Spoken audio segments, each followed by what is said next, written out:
रात साह्रै छिप्पिसकेको थियो। त्यस्तै 2 जति बजेको हुँदो। आज त चाँडै सुत्छु भनेर बत्ती निभाइवरी ओछ्यानमा पल्टेको पनि थुप्रै बेर भइसकेको थियो। धेरै बेर प्रयत्न गर्दा पनि निद्रा लागेको थिएन। सुत्नका लागि जब मानिसले प्रयत्न गर्नुपर्ने हुन्छ तब बुझ्नुपर्छ कि त तन स्वस्थ छैन कि त मन। कोठाको एउटा भित्तामा स्विचबोर्डको रातो बत्ती बलिरहेको थियो।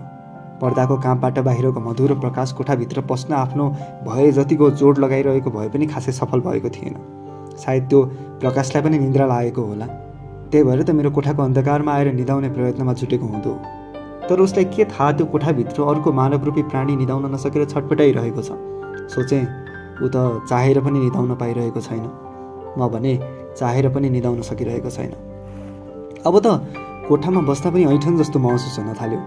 त्यही बाहिरबाट आइरहेको मधुरो प्रकाशको सहायताले ढोकासम्म पुगेँ। हुन त आफ्नै कोठामा आँखा चिम्लेरै पनि म मजाले हिँड्न सक्थेँ। सुस्तरी ढोकाको छिड्कनी खोलेँ अनि आफ्नो पाइलालाई सतर्क हुन निर्देश दिएर आवाज ननिकालिकन सकेसम्म सास पनि बिस्तारै फेर्दै घरको लिभिङ रुम हुँदै मूल ढोकामा पुगेँ। आग्लो झिकेर छेउमा राखेँ अनि ढोका उघार्दै मात्र के थिएँ, ढोकाले चुइक्क आवाज निकालिहाल्यो। अलिअलि फेर्दै गरेको सास पनि अब हल्ट भयो। मुटु भने झन् तीव्र भएर दौडिन थाल्यो। म पनि 30 सेकेन्ड जति नहल्लिकन उभिरहेँ। ढोका खोल्दै गरेको आवाजले आमा बाबा बिउजिनु भयो भने फेरि यति राति कता निस्केको भनेर सोध्नुहुन्थ्यो। हुन त यसमा डराउनु पर्ने कुरा त थिएन। जति सुत्न खोज्दा पनि निद्रा नलागेर यसै बाहिर निस्किन आँटेको भन्न सक्थेँ। तर यत्तिकै व्यर्थमा किन प्रश्नोत्तरको झमेलामा पर्नु भनेर सराक सुरुक पनि नगरी बाहिर निस्किन खोज्दै थिएँ। अब आवाज ननिकाल्नु है भनेर ढोकालाई सम्झाएँ अनि अझ बढी होसियार हुँदै ढोका उघारेँ। ढोकाले पनि ज्ञानी बालकले चाहिँ मेरो कुरा टेर्यो। बाहिर निस्किँदा कस्तो आनन्द लाग्यो। संसार नै जिते जस्तो विजय भावको लहरहरू मेरो रगतमा बग्न थाल्यो। घर अगाडिको बाटोमा पुगेँ, आकाशतिर हेरेँ। आदि चन्द्रमा ताराहरूको बीच आकाशमा राज गर्दै थियो। आज अष्टमी वा नवमी हुनुपर्छ, मैले अनुमान लगाएँ। यता धरतीमा चिसो हावाको झोक्काहरूले मेरो तन मन सबै स्पर्श गर्दै थिए। पानीले त सबले नुहाउँछन्, म भने हावाले नुहाइरहेको थिएँ। सुनसान रातमा बाटोको बीचमा एक्लै उभिरहँदा प्रसन्नताले म भरिपूर्ण भइरहेको थिएँ। निदाउन नसक्दाको छटपटी हराएर गयो। त्यो ऐठनले पनि परबाट हात हल्लाउँदै बिदा माग्दै थियो। त्यतैबाट कुनै कुकुर भुकेको आवाज मेरो कानभित्र पस्यो। लाग्यो मेरो शरीर छोडेर कुन चाहिँ कुकुरको शरीरमा पसेछ ऐठन।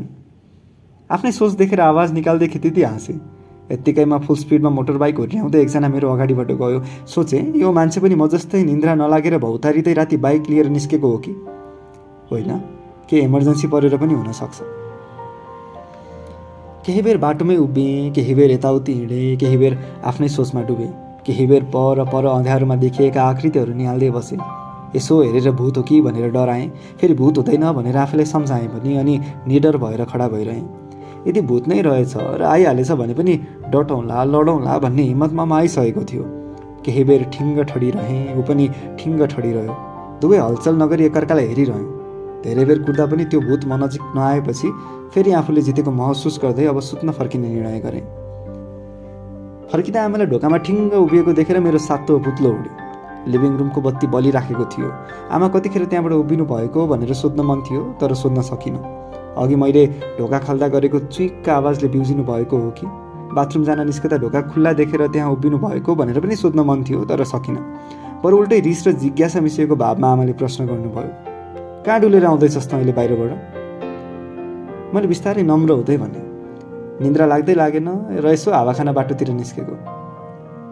मेरो कुराको व्यवस्था गर्दै आमाले भन्नुभयो, जा गएर सुत खुरुक्क, भोलि बिहान ढिलो उठ्नलाई। अरू केही नसोधी आमाले यसो भन्दा ढुक्क लागेर आयो। कोठामा गएँ। अघि कोठामा पस्न प्रयत्नरत प्रकाश अहिले पनि उही स्थितिमै छ। मेरो भने स्थिति परिवर्तन भइसक्यो। सिरान छेउमा राखेको मोबाइल हेरेँ। 2:57 भएछ। ओछ्यानमा पल्टिएँ। बिहान 7 बजे उठेर फ्रेस भएर भान्साकोठामा जाँदा आमा त्यहीँ चिया पकाउँदै हुनुहुन्थ्यो। मलाई देखेर चकित परे चाहिँ हेर्नुभयो। आमा नजिकै गएँ र चिया पाक्दै गरेको भाँडोतिर हेर्दै भने, मलाई पनि पकाइदिनु ल आमा। आमाले मतिर हेर्दै हाँस्दै भन्नुभयो, पकाउँदिन, तँलाई कसरी पकाउनु हौ? म पनि चिया खान्छु पो भनेको त। चिया कुरेर भान्साकोठामै बसिरहेको थिएँ। बाबा पूजा सकेर टिकाको थाली बोकेर भान्सामै आइपुग्नु भयो। आमाले टिका लगाइसकेर म नजिक आउनुभयो अनि भन्नुभयो, निधारको कपाल माथि सार। दाहिने हातले मेरो निधारको कपाल मास्तिर फर्काएँ। बाबाले आफ्नो दाहिने हातको साइली औँलाले मेरो निधारमा टिका लगाइदिनु भयो अनि शिरमा फुल राख्दै भन्नुभयो, भोलिबाट म पनि जान्छु है 3 बजे मर्निङ वाकमा। आमातिर हेरेँ, सायद सुनेर पनि नसुनेचै गरी चियामै ध्यान दिइराख्नु भएको थियो। त्यसपछि म केही बोलिनँ, मुसुक्क मुस्कुराएँ मात्र।